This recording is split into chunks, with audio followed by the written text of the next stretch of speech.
Pushing back the shadows, fighting depression together.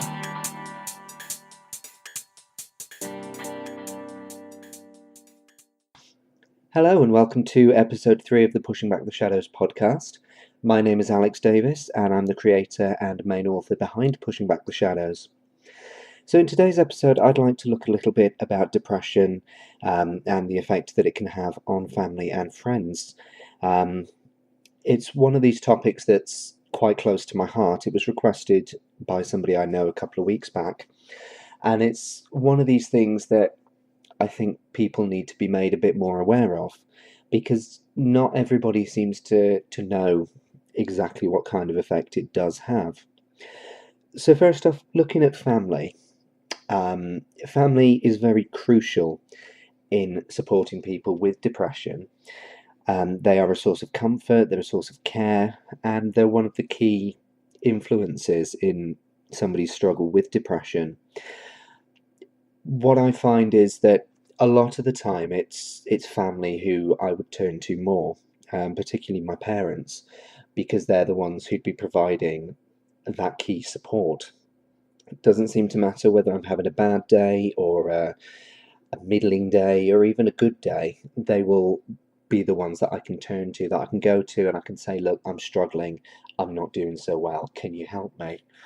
And really, in terms of my own struggle and my own walk with depression, they're the ones who know everything that's gone on, really. They're the ones who would have all that information, who'd be able to support me. So family does play a very important role. According to psychologytoday.com, family are also the ones who would be able to recognize some of the main symptoms. They would know the people around them, the people that they're related to. They'd know what is normal for these people, they'd know what's abnormal. One of the things that was mentioned by, this is again on Psychology Today, by Nasir Ghaemi, assistant professor of psychiatry at Harvard. He said that to treat any depression accurately, you have to know whether it is unipolar or bipolar. In other words, whether the person has been manic in the past. And according to his research, he says that 50% of patients are not even aware that they are manic when experiencing mania, and that it's family members who recognise the manic symptoms twice as often. So really, family are the ones who are key in helping with the recovery. There can be, as it says on Psychology Today, there can be major forces of care, comfort, even cure, crucial to proper recognition and treatment of the disorder, not just at the beginning, but throughout as well. They do contribute powerfully to the emotional atmosphere that the depressed person inhabits, particularly if that person's living at home, whether they're a young person or whether they're out of work, so having to live at home, anything like that. However, it can have a huge impact on families as well. One of the things that it can do is it can change the family atmosphere. There are a number of symptoms with depression itself that can change the atmosphere in there, because depressed people can be irritable, they can be withdrawn, loads of other similar effects. And it's something I've noticed with my family particularly. I tend to get quite irritable, tend to withdraw myself, and that does put a bit of a strain on the family itself. I remember a time, it was New Year 2017. We had the whole family round. Well, whole family. My mum, my dad, my brothers and their partners, my aunt and uncle and their 2 little girls. And we got so far into the evening and I just had to go and sit in another room because I was just spiraling the entire couple of days that they were all there, just because of how loud it was. It's one of those things. They were all trying to have a good time because it was New Year, and there was me saying, I can't do this, I've got to go sit somewhere else, I really cannot cope with this, it's too loud, too many people, I'm just It was like somebody had flipped a switch. So naturally, that brings in some kind of concern and um, even potential worry and anxiety for other members of the family, because I'm clearly in a different place, not really participating, not feeling I'm able to join in. It's one of those that definitely puts a strain on the relationship, because then people want to come out, they want to talk to you, but you don't want to be in there. You can't really tell them to quieten down, to stop having a good time, and it brings that sense of disjointedness and disconnection in there. So it's really, really easy for depression to even split families up sometimes. When you're experiencing those symptoms, sometimes they can have that effect of disjointing the family. But even with things such as self-harm, suicidal thoughts, that can bring a lot of problems into the family as well, especially if it's something that family members don't understand. Thinking again about my own family, one of the effects that we've noticed is how much my parents will worry, knowing that I self-harm, knowing that there are other problems in there, things such as isolating myself, and even things like running the website. Am I putting too much pressure on myself? It causes them to worry. And we're starting to lose count of the number of sleepless nights that my mum, for example, has had, just where she's been worrying over me. So it does have that effect on people. Looking on the other side of it, looking at friends. Friends are in a position to be able to support, and they can also, in some cases, they can sympathise or perhaps even empathize. I lost the word there. Perhaps even empathize if they have been through similar things. So they do have potential to be a good support system, especially if there are a number of them. It does have good potential.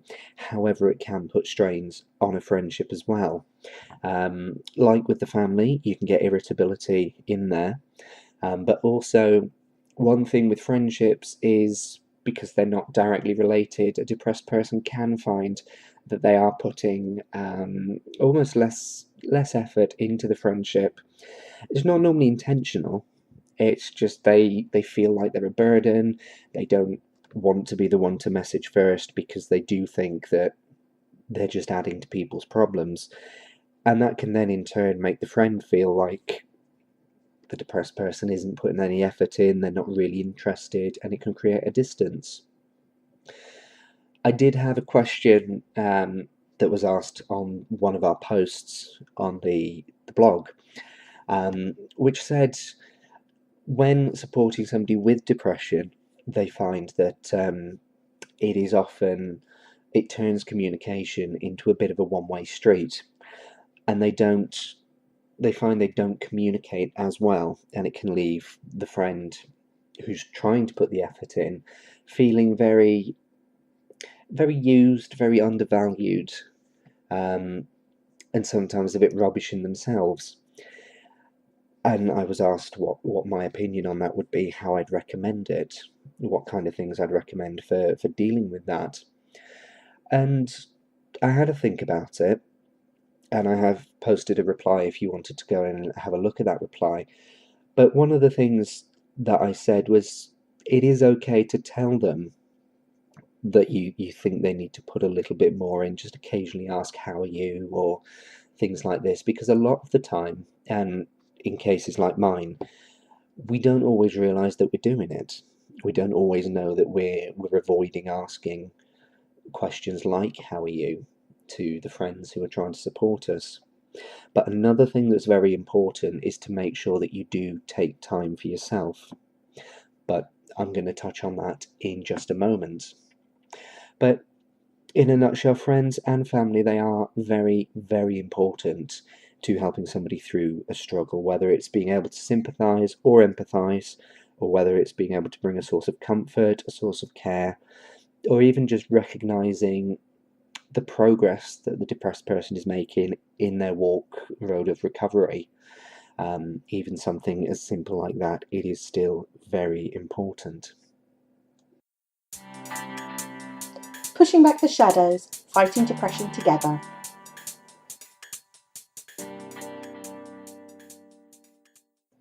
So we've looked a little at how friends and family are so important to helping somebody with depression.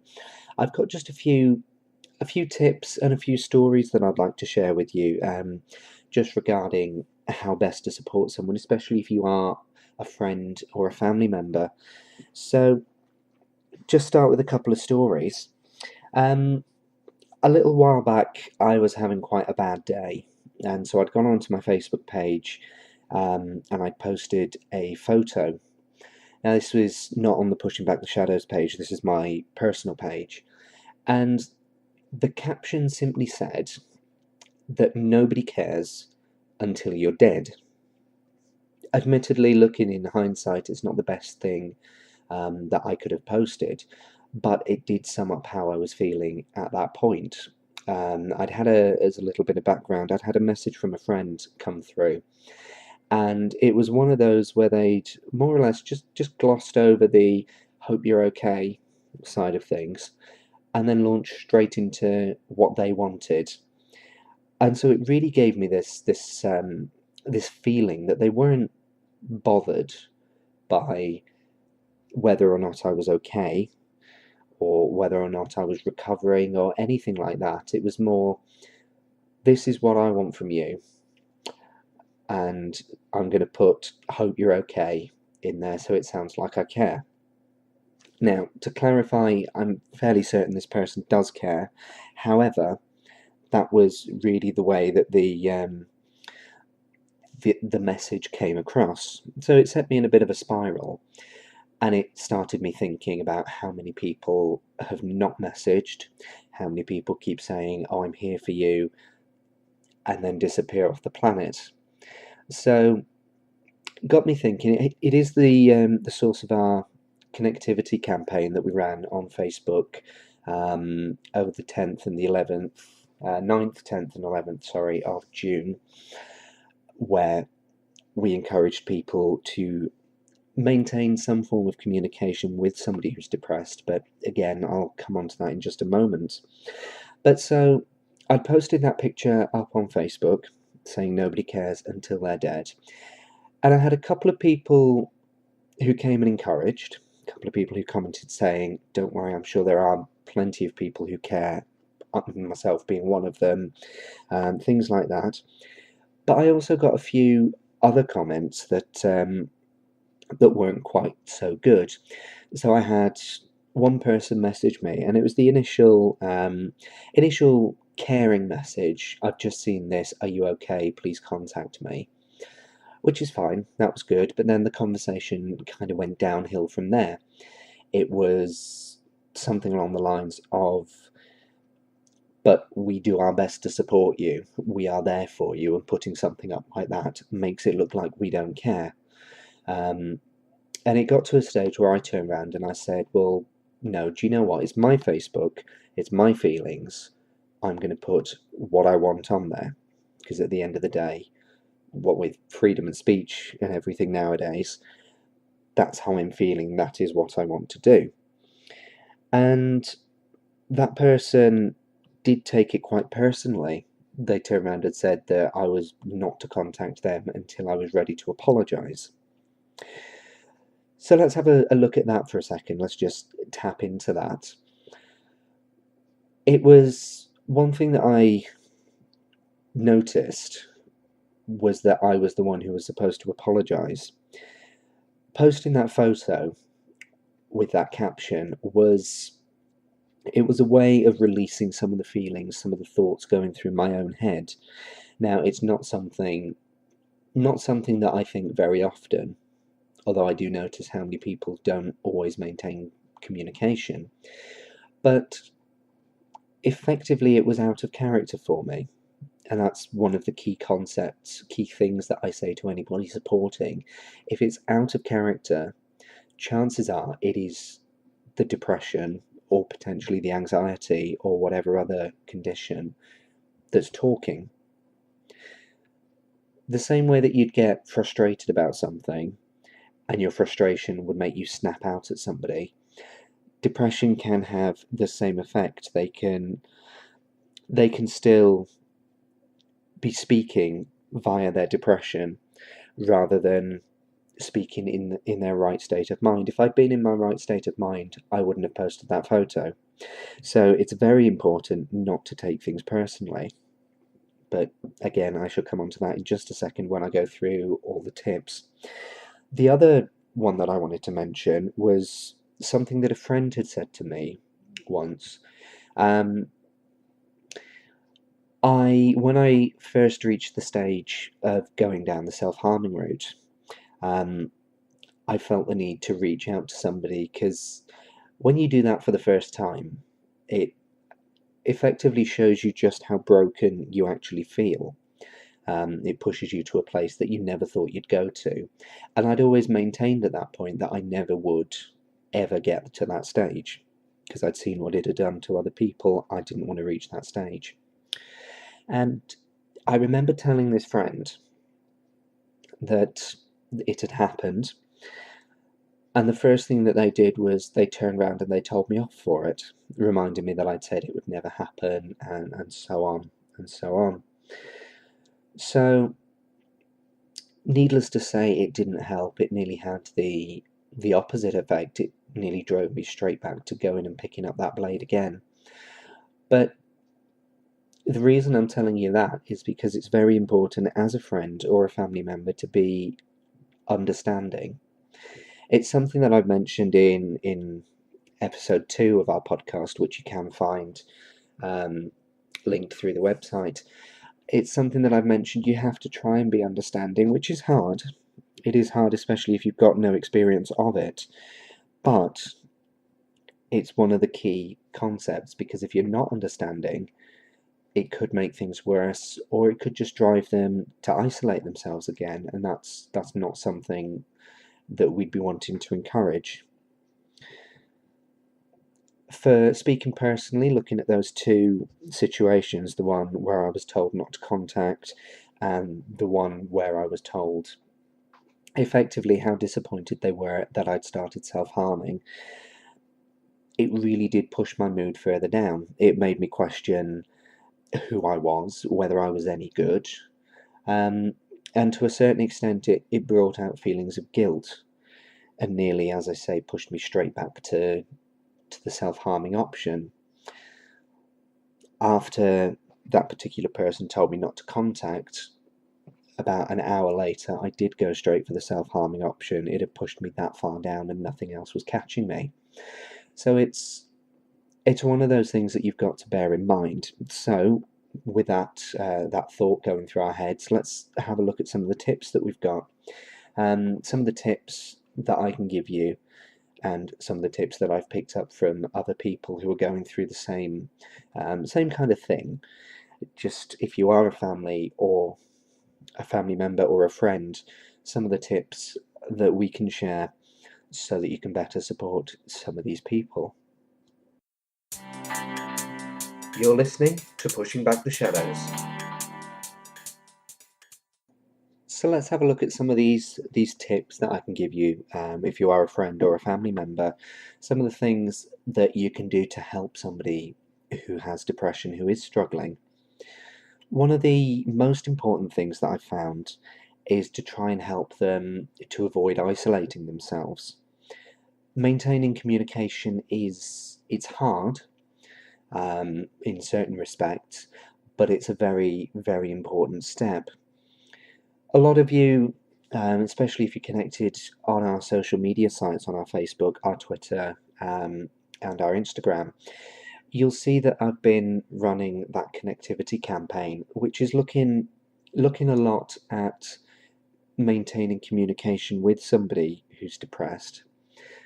It's very easy for people to say, I'm here for you if you need me, or you know where you are, know where I am if you need me, something along those lines. But if there is a lack of communication, it makes it very hard for somebody suffering with depression to be able to pick up the phone or go onto the computer and send a message. One of the things that I said is that it reinforces that thought that they're they're not that important, that they're a burden. Anything along those lines, negative thoughts that would prevent them from reaching out and contacting, especially if it's been a couple of weeks or even a couple of months since you last heard from somebody.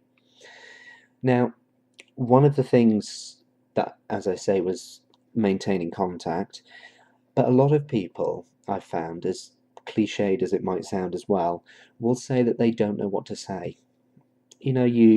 Classic example would be somebody dies, nobody knows what to say. Sorry for your loss doesn't sound quite good enough. But what I said, my answer to that point of not knowing what to say, was that generally that's okay. Just send a simple message, something like, hi, how are you? Or, hey, I did this the other day, what have you been up to? Or something like, hope you're okay, been thinking about you this week, drop me a message sometime, or something along those lines. You don't have to have all the answers, because a lot of people have said that they really don't know. They don't know what to say. They don't know how to answer somebody who's struggling with depression. And especially from my point of view, you don't need to have all the answers. That's not something that we're looking for. The answers would be great, but that's why we have the therapists, the doctors, the counsellors, the psychiatrists, all of those people. They're the ones who are meant to give us the answers. If we want communication from you as a friend or a family member, 9 times out of 10 it's just somebody who will listen. Somebody who will listen and, yeah, potentially say, oh, that's awful, what can I do to help? Or even somebody who will just talk normally. Talk about the weather, talk about what we did last week, talk about school or work or university or something, anything. So don't be afraid of making that move. Don't be afraid of reaching out, because a lot of the time it's just that simple act of communication that we actually need. Another suggestion is, again, regarding maintaining contact, is to try and bring them out of wherever it is that they are at that point. Meet up for coffee, go for a walk, something along those lines, even something like the cinema or bowling, anything that you can think of that you could do as almost like a little social gathering. Don't make it too big, because that can often have some kind of problems, as I mentioned with like New Year 2017 in my family. But something nice and simple, one-to-one, would be a good way of actually being able to support them. One of the other tips that I'd like to give you, and I've already touched on this once or twice, is to remember that at the core of everything, they are ill. In the same way you wouldn't tell them to just snap out of a broken leg, no pun intended, you wouldn't tell them to snap out of mental health. It's not something that they can do. But with regards to it being an illness, it's very important to remember that they're ill and not take it personally. For example, going back to the broken leg, if you ask somebody if they'd like to come for a walk with you, and they turn around and they said, no, I can't, I'm afraid, because I broke my leg the other day, I can't walk, you wouldn't think twice about it. You would accept it. You'd say, okay, that's fine, don't worry, hope you get better soon, and maybe we can have that walk when your leg's better. If somebody with a mental health issue said, no, I can't come for a walk, it's easier to sit there and go, well, they're avoiding me, they don't want to talk to me, they don't want to see me, and really to take it personally, which is what my friend had done when I posted that photo onto Facebook. They took it very personally. So with mental health, and particularly with depression and that, there's a lot of problems with irritability or with isolation, and it can put a strain on the relationship just because it makes people feel like they're not putting the effort in, or that they're avoiding them, creating that distance. But realistically, it's not done intentionally. It's not done in any kind of malicious way. It's just how it is. For myself, I've been guilty a number of times of cancelling, sometimes even very last minute, on plans that have been made, and it's just because I've been having a bad day and I've reached that stage and I've gone, do you know what, I can't cope with that, I can't do it. So if something is out of character, or even if something is something that has become out of character for them, because it could have happened on a number of occasions, if it's out of character, don't take it personally. If it's a last minute cancellation, then also try not to take it personally, because they probably have. In fact, speaking as a depressed person, I can tell you they do have a very, very good reason. The reason that it's so exhausting, that they will be more tired, is because they are fighting a battle with their brain every single minute of the day. And sometimes it's a struggle to do even some of the littler things, never mind something bigger like going out. And what seems like a little thing for you, something that you could achieve, could be quite colossal for them. So really, try not to take things personally. So in a nutshell, try and maintain that contact, whether it's something simple. Don't expect yourself to have all the answers, because that's fine. Just a simple message makes them more likely to message you if they do need help. And don't take things personally. That's pretty much the best advice that I can give you. If you have any questions, by all means do drop me a message and I'll do my best to answer them. All my contact details are on the website, and check out some of the other posts that I've written as well. But you've been listening to Alex Davis, Pushing Back the Shadows. Take care, have a good week, guys. You've been listening to Pushing Back the Shadows. To get more involved, visit us at pushingbacktheshadows.com and hit subscribe, or join us on Facebook at facebook.com/AlexDavisPBTS, or tweet us at AlexDavisPBTS. If you like what you've heard, help us bring you more great content by visiting pushingbacktheshadows.com/support us to give you more ways for you to get involved.